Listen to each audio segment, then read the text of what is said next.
राजाने त्या चक्राला सांगितलं की हे सुदर्शन चक्रा, अरे मी जसा भगवान विष्णूचा भक्त आहे तसा हा देखील दुर्वास ऋषी भगवान श्री हरी विष्णूचा भक्त आहे, म्हणून चक्रा सुदर्शन चक्र तू काय हो, शांत हो. आणि तो शांत झाला. बघा आता पुढे एक इवस्वान नावाचा राजा होता. इवस्वान नावाच्या राजाला पुत्र संतान होतं. मग त्याने ब्राह्मणांच्या करवी बघा शिबिर भरवलं. आणि त्या शिबिरामध्ये शिबिर कुठं भरवलं, एका गावात भरवावं लागतं का, थोडे गावाच्या पासून काही अंतरावर तिथं यज्ञ केला. आणि ऋषी मुनींनी त्या यज्ञामध्ये बघा असा कळश घेतला. आणि तो कळश शुकाचार्य महाराज म्हणता, राजा परीक्षिती त्या ऋषीमुनींनी ते कलशामधलं पाणी मंत्रांनी अभिमंत्रित केलं. आणि बघा रात्र झाली यज्ञ करण्याकरता. आणि ते पाणी त्यांनी काय केलं, राजाचा जो कॉट होता ना पलंग त्याच्या खाली तो कलश ठेवून दिला. सगळे झोपून गेले रात्री. राजा झोपला होता कॉटवर. आणि ऋषींनी जो कलश ठेवला होता ते पाणी होतं त्याच्यामध्ये, ते पाणी सकाळी उठून राणीला प्यायला द्यायचं होतं. ती पाणी प्यायल्यानंतर मंत्रांचा प्रभाव त्याच्यामध्ये होता ना, ते पाणी प्यायल्यानंतर राणीला काय राहणार होता, राणी गर्भवती राहणार होती. पण रात्री मध्यरात्री एक झोप झाल्यानंतर राजाला लागली तहान. हा राजा म्हणतो पाणी पाणी शोधतोय, इकडे पाणी शोध तिकडे पाणी शोध. त्याला पाणी सापडलं नाही. आणि तो शिबिराकडून आतमध्ये आला त्याच्या कुटियामध्ये. त्याने बघितलं काठच्या खाली काय एक कळस झाकलेला आहे. आणि झाकलेल्या कळसाला उघडलं तर त्याच्यामध्ये काय होतं, पाणी होतं. त्या युवश्वान राजाने ते पाणी रात्रीच्या वेळेला कानाला कोणाला विचारे ते पाणी प्राशन केलं. शुकाचार्य महाराज म्हणता, राजा परीक्षिती अरे त्याने पाणी पिऊन तो राजा झोपून राहिला. परंतु सकाळी उठून ऋषीमुनींनी बघितलं तर कलश त्यामध्ये कलशामध्ये पाणी नाही. ऋषींनी विचारलं, अहो म्हटले या कलशातलं पाणी कोणी प्यालं, कोण प्यालं म्हटले या कलशातलं पाणी. राजा म्हणतो मया पितम. ऋषी म्हणता घोटाळा होतम. कारण ते पाणी कसं होतं, मंत्रांचा प्रभाव होता त्याच्यामध्ये. बघा जे पाणी पिल्यानंतर राणी गर्भवती राहणार होती. आता गर्भ कोणाला राहिला, अहो राजाच्या उजव्या कूपमध्ये बाळलं म्हणजे गर्भवती कोण झाला, मग राणीच्या ऐवजी. मग तो कशाचा प्रभाव होता, पाण्याचा प्रभाव होता ना, कारण ते मंत्राने अभिमंत्रित होतं. आणि राजाच्या उजव्या कूपमध्ये पुत्र. आता या बाळाचा जन्म कसा काय होईल. त्या ऋषींनी त्याची उजवी कूप चिरलेली आहे. म्हणजे त्याचं काय केलं, हा शिजरिंग सारखं त्याचं उजवी कूप चिरून त्याच्यामधून बाळ निघाला. आणि त्याचं पुन्हा त्याचं ऑपरेशन करून टाकलेलं आहे. आणि बघा ऋषीमुनींचा प्रभाव होता, त्याला काही शिवलं गेवलं नाही, कारण तो प्रभाव होता ऋषीमुनींचा. त्यांनी उजवी कूप चिरली आणि लगेच जसं काही ते कुत्र्यांना जसं कुत्र्यांचं जीभ काढतात ते किंवा काही ऑपरेशन करता कोण ते मेंढ्यावाले लोक, आणि लगेच आळ्यात टाकून देतात. बघा लगेच कुत्र्याची जखम काय होते, कोरडी होऊन जाते. कोरडे त्या कुत्र्याला, कारण खंडेरावाच्या जोड कोण राहतो, कुत्रा. म्हणून खंडेरावाचं वरदान आहे, कुत्र्याला कधी केवढं बी बद असलं आणि तुम्ही त्या बदावर जर नुसते हाडत टाकली तर काय होतं, हा जखम कोरडी होऊन जाते. तसं आता हा मुलगा जन्माला आला, पण आता हा काय पिन, याच्या बापाच्या ठिकाणी जन्माला आला. मग आता या बापा काय पाहिजे याला. मग त्यावेळेला इतक्यामध्ये इंद्र आला. इंद्र म्हणतो मया पितम, म्हणजे मला पिन. बघा म्हटले माझी ही तर्जनी आहे ना, ही तर्जनी अमृताला सरवणारी आहे, अमृतामध्ये बोट घालून. कारण काही वस्तू जर प्यायची असली तर त्याच्यामध्ये असाच करावं लागतं, रंग देखील असा हलवावं लागतो ना, की पहिले लावण्याच्या पहिले तसं त्या अमृताला हलवत होता तो. कोण? इंद्र तर्जनीने. मग म्हटले ही माझी अमृताला शरवणारी तर्जनी, या बाळाला मी पाचतो. आणि तेवढी तर्जनी त्या लहान्या बाळाच्या तोंडात घातली. लहान बाळ कसं चाटतं खरं सांगा बरं, कसं करतं? चुटुक चुटुक चाटली त्याने. ती तर्जनी चाटल्यानंतर ते बाळ तेवढ्यात तर्जनीच्या त्या अमृतावर वाढलं आणि त्याचं नाव काय पडलं? मानदाता. मामदास्यती. मामदास्यती म्हणून इंद्र मामदास्यती बोलला ना, म्हणून त्याचं नाव मानदाता राजा पडलं. आता हा मानदाता राजा, या मानदाता राजाला 50 कन्या होत्या. किती कन्या होत्या? 50 कन्या. आणि मुलगा होता मुचकुंद. तो मुचकुंद तुम्हाला 10व्या स्कंदामध्ये ज्या वेळेला कालयवनाची कथा शुकाचार्य महाराज राजा परीक्षितीला सांगतील, त्यावेळेला हा कालयवन येईल आणि कालयवन त्याला लात मारेल. त्यावेळेला काय होतं तुम्हाला माहीत आहे. तर अशा प्रकारे हा मानदाता राजा, याला 50 कन्या आणि उपवर झाल्या. त्या उपवर होत्या सर्व. सौवरी ऋषी यमुना नदीच्या काठावर तपश्चर्या करीत होते. त्यांचं तप पूर्ण झालं. शुकाचार्य महाराज म्हणता राजा परीक्षिती, अरे ऋषी सौवरी ज्यावेळेला तपश्चर्या करीत होते त्यावेळेला ते एकदा यमुना नदीमध्ये स्नान करण्याकरता गेले. स्नान करून झाल्यानंतर त्यांनी यमुनेच्या त्या पाण्यामध्ये असं बघितलं की मासुडी आणि मासा दोघांचं तिथं समागम चालला होता, माशाचा आणि मासुडीचा. ऋषीने बघितला, बघा एवढे दिव्य तपश्चर्या करणारे ऋषी, पण एका क्षणामध्ये बघितल्यानंतर त्यांची बुद्धी काय झाली? पालटलेली आहे. आणि ते म्हणता, अहो हे शूद्र पशु आणि हे काय आनंद लुटत आहे, आनंद भोगत आहे, आणि असलं सुख मला भोगायला मिळालं नाही. म्हणून म्हटलं आता मी देखील माझी अर्धी तपश्चर्या समर्पित करतो म्हटले देवाला. आणि देवाला सांगतो मला काय दे. बघा अगोदर दे, पहिले बघा काय केलं. आपला जो राजा आहे म्हटले मानदाता, त्याला 50 कन्या आहे. त्याने ऐकलं होतं. मग यमुना नदीच्या तीरावरून, आता तो कसा होता?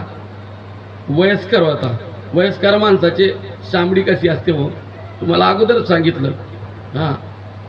अशी डिल्ली चामडी आणि ते केस बघा अस्ताव्यस्त. आणि गेला तसाच मानदाता राजाजवळ. म्हणे राजे साहेब, अहो म्हटले तुमच्या 50 मुली आहेत, त्या म्हटली एक मला देऊन टाका ना. राजा विचार करतो. मानदाता राजा म्हणे हा तर म्हातारा झालाय आणि माझ्या मुली कशा आहे? तरुण आहे. आता कोणत्या मुलीचं नशीब पडावं याला द्यावं? त्यातल्या त्यात आपण दिली बी असती, पण याच्या घरी हा आश्रमामध्ये राहतो, वनामध्ये राहतो. घरणा दांड चावडी बिडार आणि उजाड पांडीचा जहागीरदार आहे म्हणा. आणि असल्या माणसाला कशी काय मुलगी देऊ म्हणे मी? राजकन्या माझी, मी राजा आणि माझी मुलगी राजकन्या.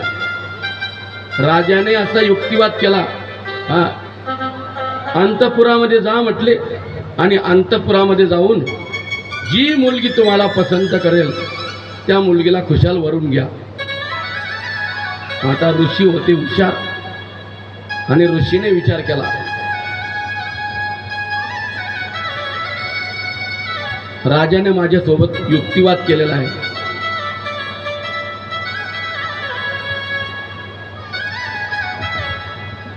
आणि मला सांगितलं की अंतपुरामध्ये जाऊन तुला पसंत करील त्या मुलीशी विवाह करून घे. ऋषीने तिथं अंतपुरात गेले नाही, यमुना नदीच्या किनारी आले आणि भगवान परमात्म्याला म्हणताय, देवा मी तुझी आतापर्यंत आराधना केली, म्हणून तू आता एक काम कर म्हटले, मला असं सौंदर्य दे की अरे राजाच्या कन्या काय, या मानदाता राजाच्या कन्या काय, मला स्वर्गामधल्या अप्सरा देखील पसंत करतील असं मला स्वरूप दे म्हटले. आणि बघा मागितल्यानंतर देवाने त्याला असं स्वरूप दिलं की तो सौंदर्य संपन्न झाला, मदनाचा पुतळा.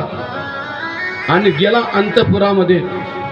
मानदाता राजाच्या सर्व ज्या मोठ्या मुली होत्या त्या लहान्यांना म्हणू लागल्या, ए बाजूला हो. म्हटले तुझे जिजाजी आले आहे. त्याला आण्या म्हणता, नाही नाही म्हणे, बघ हे आमचे पतिदेव आहे, तुझे जावई म्हणे. 50च्या 50 विचार बी केला नाही की आकुडी नोकरीला आहे का, कसं काय वागईन आपल्याला, याला राहण्याकरता मोठा कॉट आहे, बंगला आहे का वा, हा काहीच नाही. बंगला नसताना काही नसताना त्या 50च्या 50 एक मागायला गेला होता तर किती भेटल्या. अहो 50च्या 50नी त्याच्या गळ्यामध्ये हार घातले. हार घालून त्याला पती म्हणून वरून घेतलं. एक पती पाहिजे, एक पत्नी पाहिजे होती, पण किती मिळाल्या. लॉटरी लागली ना 50 मिळाल्या. पण 50 मिळाल्या काही 50ला पोचणं काही सोपी गोष्ट नाही. एक पोचता नाके नाव येतं. हां म्हणून दुसरीच्या फंद्यामध्ये पडायचं कामच नाही. एक मागते तिला आपल्याला पुढं देता येत नाही. हां काही काही म्हणतात देवाने 16,000 एक चाट केल्या. हां म्हणे मग मला 2 करायला काय हरकत आहे. हो बापा, एक नसतं तुझी पाठ आंबली गेली, दुसरी करशील तर चांगलं आंबली जशी. म्हणून देव तो देव आहे आणि ही राजे ते राजे आहे. चक्रवर्ती सम्राट राजे. आता ऋषी बी सामान्य नव्हता.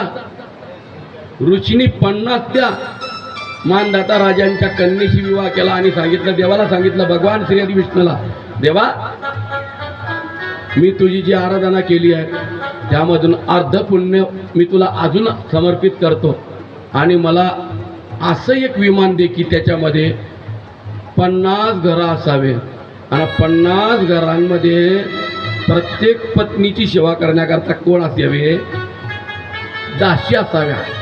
आणि त्या सौबरी ऋषींनी आपल्या 50 बायकांपासून 50 पोरी जन्माला घातल्या. किती झाल्या 50 मुली त्या पत्न्यांचा, 50 मुली. मला सांगा बरं, काय पाहता माझं काही गणित, तुम्ही कॅम्प्युटरवाले आहे तर तुम्ही हिशोब करा.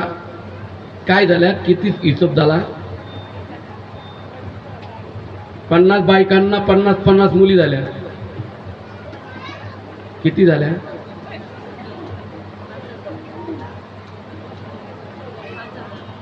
काही नाही,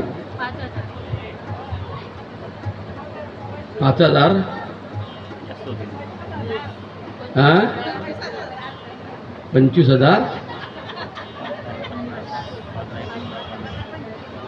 अरे हा चांगला हिशोब करा ना. 2,500. हा हा काय, हो ना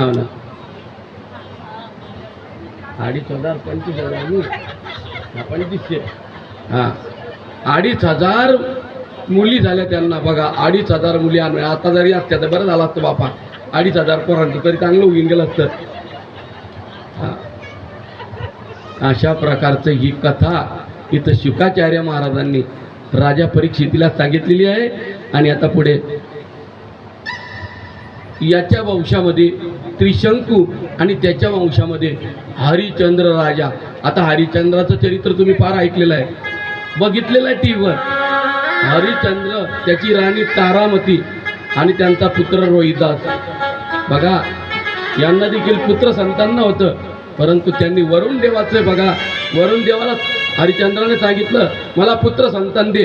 म्हणजे दिल्यानंतर त्याच पुत्राने मी तुझा काय करेल, तोच पुत्र तुला समर्पित करील.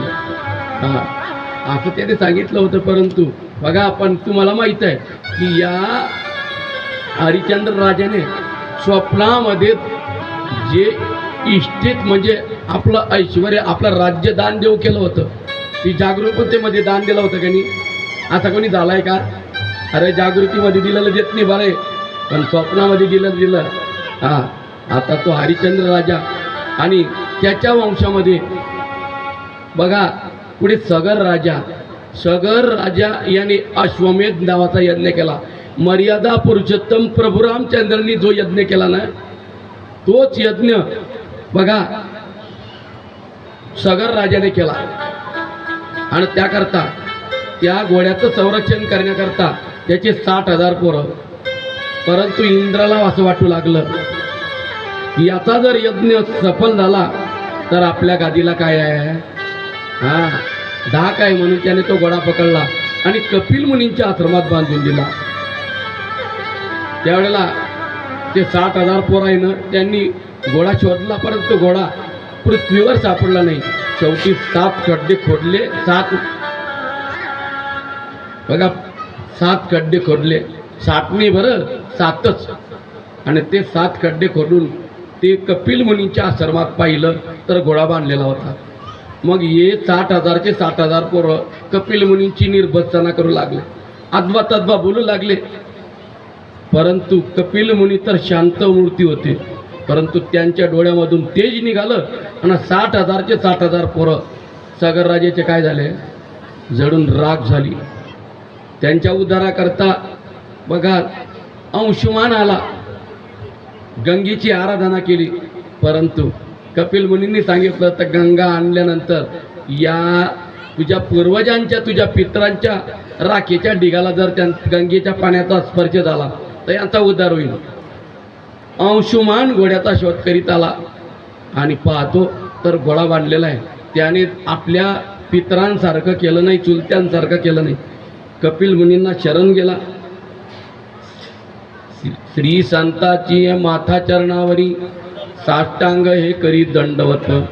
आणि दंडवत करून विचारलं गुरु, म्हटले कपिल महामुनी हा घोडा तर माझ्या आजोबांचा आहे. म्हणजे तुझ्या आजोबांचाच आहे हा घोडा, तू घेऊन जा. म्हणजे माझे पितर कुठं आहे, म्हटले माझे चुलते. हे बघ म्हटले त्यांची राख आहे, त्या अधोगतीला गेले. आणि यांचा उद्धार कशाने होईल, होईल यांचा उद्धार. गंगेला जरी ताणली ना तू तरी यांचा उद्धार होईल. तर तो अंशुमान गंगेला प्रसन्न करण्याकरता गेला, परंतु त्याचं जीवन संपलं. मग त्या अंशुमानाचा पुत्र दिलीप होता, तो दिलीप आला. त्याने देखील दीर्घकाल गंगेला प्रसन्न करून घेण्याचे प्रयत्न केले. त्याचं आयुष्य संपलं. मग त्याचा पुत्र होता भगीरथ. आपल्या वडिलांचं कार्य अपुरं राहिलं आहे, ते पूर्ण करण्याकरता भगीरथ आला. भगीरथाने देखील दीर्घकाल तपश्चर्या केली. गंगा माता प्रसन्न झाली आणि बोलते आहे, भगीरथा अरे बाबा, अरे तुम्ही 3 पिढ्या झाले माझ्या पाठीमागे लागले, काय म्हटलं असं. म्हणे गंगा माता, अहो म्हटले माझे जे पितर आहे ना, माझे चुलते 60,000 ते अधोगतीला गेले. त्यांचा उद्धार होण्याकरता कपिल मुनींनी मला मार्गदर्शन केलं की तू मला स्वर्गामधून कुठं आणावं, मृत्यू लोकात. म्हणे मी येईल, परंतु मी स्वर्गामधून आल्यानंतर एवढा माझा वेग केवढा असेल, मी पाताळात जाईल, काही तुझ्या तपाला काही महत्त्व आहे का. म्हणून माझा जो वेग आहे ना, कोणी जटेमध्ये धारण करेल असा कोणी पहा म्हटले. शंकर तेरी जटा में बहती है गंगा धारा, खाली घटा की अंदर, खाली घटा के अंदर यूं यामिनी उजाला, शंकर तेरी जटा में बहती है गंगा धारा. आणि बघा भगवान भोले बाबा म्हणताय, भगवान भोले बाबा प्रसन्न झाले आणि त्या भगीरथाला म्हणताय, भगीरथा अरे जी गंगा भगवान विष्णूच्या चरणापासून उगम पावणारी, ती मला डोक्यावर माझ्या जटेमध्ये धारण करायला मिळते, याच्यापेक्षा मोठं भाग्य कोणतं आहे. हा बघा देवादिदेव महादेवांनी गंगेला आपल्या जटेमध्ये धारण केलं. तिचा वेग शांत झाला आणि भगीरथ चालतोय पुढे, गंगा चालते पाठीमागे. आणि जाता जाता रस्त्यामध्ये जन्नू ऋषीने तिला, त्या जन्नू ऋषीने देखील गिळून टाकली. त्याच्यामुळे त्याचं जे काही आसन होतं तिच्या प्रवाहामध्ये वाहून गेलं, कमंडलू दंड वाहून गेला. तिला राग आला आणि जन्नू ऋषीने काय केलं, एका घोटातच पिऊन टाकली. अहो ऋषीमुनींची पावरच तशी होती. एवढा मोठा समुद्र, याचं पाणी गोड होतं बरं पहिले, परंतु त्या अगस्त्य ऋषीला राग आला. अगस्त्य ऋषीने काय केलं, सर्व समुद्र पिऊनच टाकला. आणि पिऊन टाकल्यानंतर पुन्हा बाहेर काढला कशाच्या द्वारे? लघवीच्या द्वारे. तेव्हापासून समुद्राचं पाणी कसं झालं? गोड झालं का? झालं का? हा, खारट झालं. हा, कारण ते अगस्त्य ऋषीची लघवी आहे. हा, कारण ती पॉवरफुल होते ऋषी मुनी. ते का आपल्यासारखे लुंगी सुंगी होते का? हा, ते पॉवरफुल ऋषी मुनी होते. हा, अशा प्रकारे पुन्हा भगीरथ शरण आला आणि त्या जनऋषींना म्हणता, जनऋषी अहो म्हटले ती गंगा माता मला द्या म्हटले. त्यांनी जांग फाडली आणि जांग फाडून त्या गंगेला बाहेर काढलेला आहे. तेव्हापासून गंगेला नाव काय पडलं? जान्हवी. जन्मने बघा गंगा जांग फाडून दिल्यामुळे तेव्हापासून गंगेला नाव पडलं जान्हवी. आणि भगीरथाने आणली त्यामुळे भागीरथी नाव पडलं. म्हणून म्हटलेलं आहे ना, भागीरथी स्नाना श्रम लागे फार करावी एकाग्र मन येते. आणि ती गंगा भगीरथ चालतोय पुढे, गंगा चालते पाठीमागे.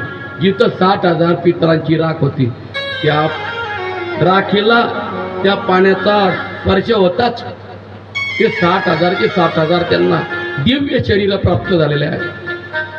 देवासारखी शरीर प्राप्त होऊन त्यांनी भगीरथाच्या चरणावर काय ठेवलं हो? आपले डोके ठेवलेले आहे. कारण असाच आपल्या वंशामध्ये पुत्र जन्माला आला की त्यांनी पित्रांना कुठं नरकामध्ये पडलेल्या पित्रांना, अधोगतीला गेलेल्या पित्रांना त्यांना तारलेले आहे आणि त्यांना देवाच्या वैकुंठ धामाची प्राप्ती करून दिलेली आहे.